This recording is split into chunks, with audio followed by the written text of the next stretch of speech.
Bonjour les amis, ici Djara Djigui, reporter citoyen de la deuxième promotion. Je suis ici avec la sublissime Hélène à Saint-Denis et on vous propose un sujet sur les vélos, à savoir si la révolution des vélos est-elle toujours en marche. Nous allons rencontrer différents acteurs auprès de ce domaine on va leur poser des questions, à savoir s'ils se sentent investis et concernés dans les différentes alternatives proposées pour contrecarrer la crise. Et voilà, c'est un petit reportage sympa. Ça fait longtemps que vous faites du vélo ? Du vélo, ouais, depuis tout petit, ouais. Depuis belle lurette. Ouais. Et c'est la première fois que vous venez ici ? Ouais. Ça fait pas longtemps que je suis à Saint-Denis, que je connais l'association, et puis ce vélo, je l'ai racheté il y a pas longtemps, là, en fait. Acheté d'occasion.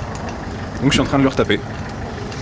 Pourquoi vous êtes pas parti le réparer à Decathlon ou à GoSport ou... Voilà. Parce que ça coûte. Ah bah oui. Ça coûte cher et là c'est gratuit, c'est ça ? C'est gratuit, et puis en plus tu rencontres des gens qui connaissent le métier, j'allais dire. Qui savent réparer les vélos, ceux qui filent les conseils. Plus sympa. Je vais à la fac un peu plus haut, là, à Villetaneuse, et mine de rien, c'est quand même plus rapide que les transports. Je mets une demi-heure en transport, je peux mettre un quart d'heure en vélo, en fait. Ça s'appelle l'atelier vélo nomade de Saint-Denis, et attaché à la Dioniversité. Et donc on l'a créé il y a 3 ans avec Jemoui qui est derrière là, au sein de la MAP court-circuit, donc qui a son local là, qui a fonctionné d'abord une fois par mois, ensuite une fois tous les 15 jours, et puis au fur et à mesure, puisqu'il y a de plus en plus de gens qui s'y rallient, maintenant on peut ouvrir tous les dimanches. J'ai été très étonné parce que voilà, 3 lieux de réparation pour une seule ville, j'ai trouvé ça un peu... c'était beaucoup quoi. Comment pouvez-vous expliquer l'engouement qu'il y a autour du vélo en ce moment ?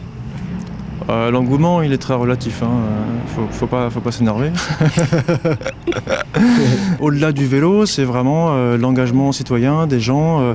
Nous, c'est un atelier d'auto-réparation, c'est-à-dire que les gens viennent pour réparer leur vélo. Nous, on n'est pas là pour avoir des relations de clients à donneur de service, quoi. C'est pas un service.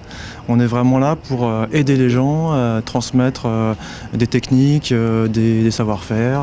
Et puis après, il y a des gens qui, du coup, prennent goût et puis reviennent pour aider les autres aussi. Et voilà, et ça fait boule de neige. Ce qui nous importe, c'est que les gens apprennent des choses, transmettent, se prennent en charge. Voilà, il y a une démarche politique derrière. On a vocation à faire quelque chose de très modeste, à une petite échelle. On a très conscience que ça doit rester comme ça. Et donc, voilà, c'est pour ça, alternative à la crise, c'est peut-être un grand mot, mais oui, après, c'est dans cet esprit-là que c'est une solution, envisagé. une petite solution. Ouais, une petite solution, voilà, à une petite échelle, comme on peut. Donc c'est lui le patron, c'est ça ? Patron, c'est un bien grand mot, justement, il n'y a pas de patron. Effectivement, parce que là c'est le vélo de ma fille, mais là sur l'autre vélo, j'ai pu tout à l'heure apprendre à installer une chambre à air, d'abord un fond de jante sur la jante, une chambre à air. Pratique aussi, c'est de distinguer la jante, la chambre à air et le pneu, parce que on était encore, j'en étais vraiment au bas à bas du vélo, quoi. Ça fait longtemps que vous faites du vélo, madame ? J'en ai fait pendant très longtemps, parce que je résidais dans un autre pays, dans une autre ville, en l'occurrence Berlin, où tous les déplacements se faisaient à vélo. Et en fait, ici...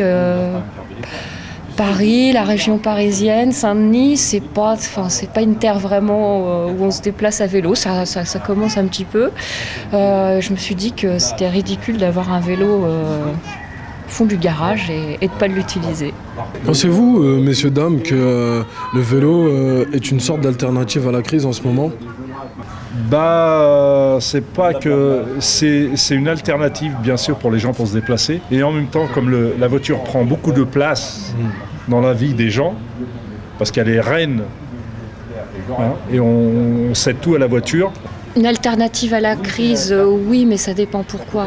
Il y a des trajets qu'on ne peut pas faire à vélo, ça dépend de l'éloignement, etc. Donc en fait, ce qu'il faudrait, la véritable alternative à la crise, c'est vraiment un développement et sans doute la gratuité des transports en commun pour que tout le monde puisse utiliser les transports en commun. On est dans le quartier général, je dirais, de Vélac. C'est fait de petits préfabriqués, tout ça. Donc, vous avez combien de vélos à peu près ici là? Par jour, on travaille à peu près avec 21 vélos.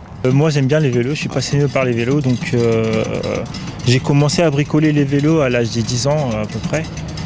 Et j'ai fait un stage à l'association Deux roues pour l'emploi, Oui. avec qui sous-traite l'agglomération pour s'occuper de la gestion des lacs. Ah, et en quoi consiste cette association de Deux roues pour l'emploi? L'association Deux roues pour l'emploi, donc ils louent des vélos et des scooters aux personnes qui cherchent de l'emploi pour pouvoir se déplacer facilement pour aller chercher du boulot. Bon, en fait, l'idée, c'est parti de... Parce qu'il y a beaucoup de monde qui court autour du lac. Et ils font du vélo. Donc du coup, l'agglomération a voulu proposer des vélos en location pour des personnes. Donc au départ, c'était 50 centimes l'heure. Et puis, puis qu'il y avait beaucoup de locations et que 50 centimes, c'est pratiquement rien. Donc ils ont proposé de faire ça gratuitement. Ok, d'accord. Les services proposés par l'association, je pense que c'est une alternative à la crise, plus que ça a permis aux familles et aux autres usagers de pouvoir s'amuser ou proposer des activités à leurs enfants gratuitement.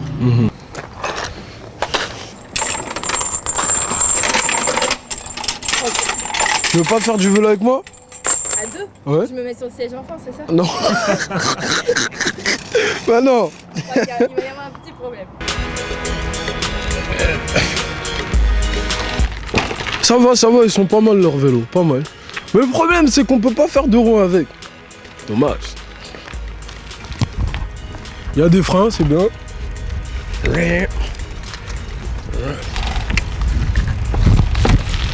Bon, je viens de finir ma petite balade à vélo. Là, je vais récupérer ma camarade de classe Hélène. On va partir à Montreuil pour le festival de la récup. C'est parti, les amis.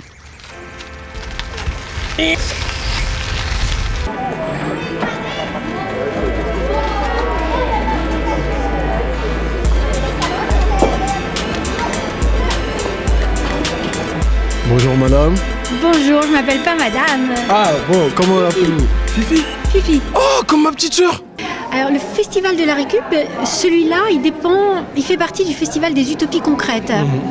Et dans le festival des utopies concrètes qui existe depuis 2 ans à peu près, l'idée c'est de montrer des alternatives réjouissantes pour imaginer le monde de l'après-pétrole. Et la récup, ça fait vraiment partie de ce regard-là, de montrer que avec ce qu'on a autour de soi, eh ben, on peut imaginer plein de choses. Ça ne nous déplaît pas du tout de faire le fut des enfants. Notamment parce qu'on pense que les enfants qui vont avoir à inventer un monde nouveau, il faut qu'ils sortent un peu des sentiers battus, qu'ils ne soient pas seulement obéissants,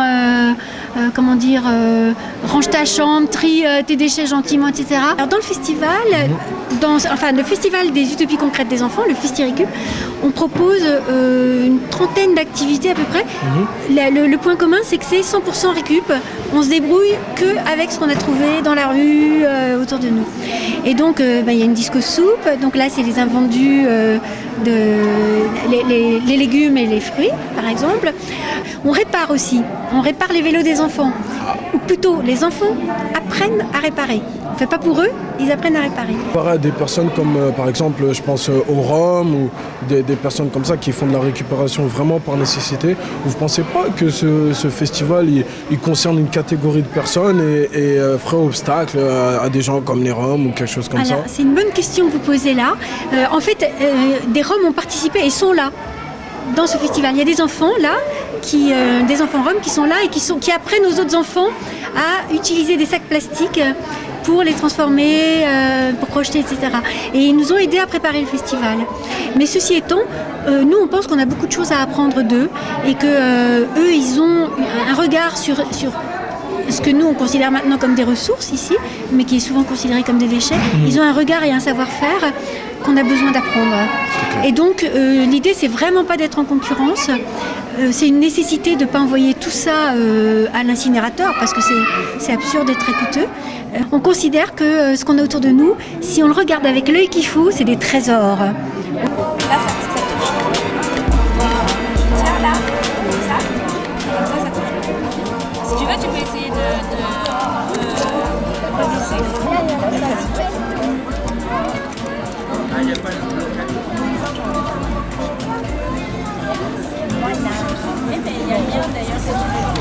resserré les freins parce qu'il freinait pas et ça avait déraillé.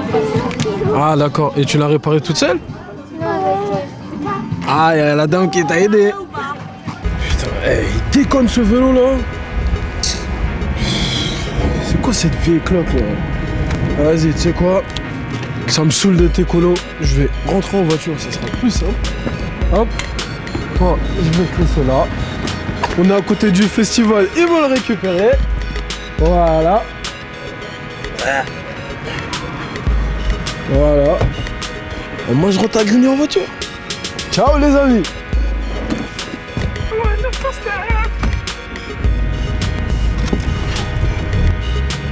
Hop là. Bon, il me laisse passer le coco? Ouais, c'est bon. Ah, merci frère.